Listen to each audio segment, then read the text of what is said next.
Exclusive.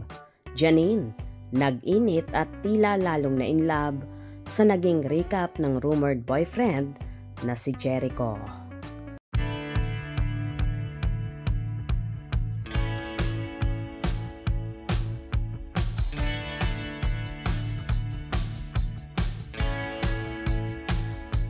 Halatang so in love ang multi-awarded actress na si Janine Gutierrez sa kanyang kasintahan na si Jericho Rosales. Kahit hindi pa umaamin sa publiko ang dalawa sa matamis nilang pag-iibigan, ay halatang halata naman talaga na may something special nang nagaganap sa Econin.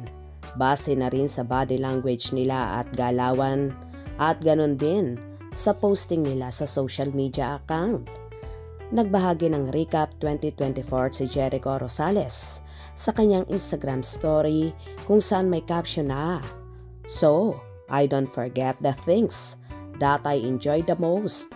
Left and returned. Twice over. It was hard. It was great. And I am here to stay. 'Cause I freaking love my job. And I love you all. You're all a part of it. I am forever grateful to my brand new team, partners, friends, and family. I am all heart for you, guys. To the Wonder Boy at Manalo Jan, you're a gem and climb to my best pamangkin ever. Thank you for this gift. Happy New Year, Fox. Cheers to a crazy year 2025.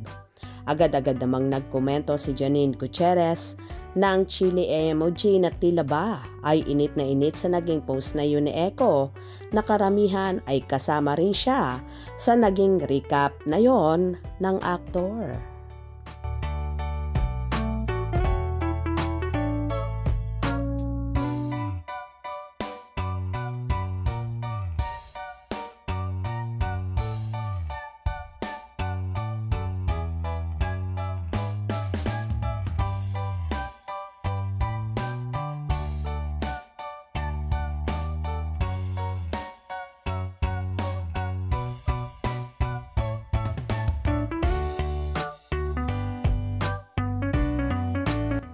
Samantala, kitang-kita naman sa ibinahaging video na yon ni Eco kung gaano siya kasaya at ka-inlove sa napapabalitang jowa na rin niya ang co-star niya sa Lavender Fields na si Janine, kung saan magkasama silang nag-celebrate ng Christmas at New Year kasama ang kanilang mga pamilya.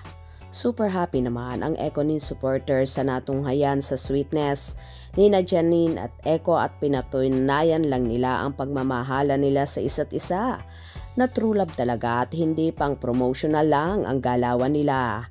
Hindi kagaya ng iba na fake lang at tanging pang big screen lamang ang sweetness nila. Oops, wala po akong pinatatamaan.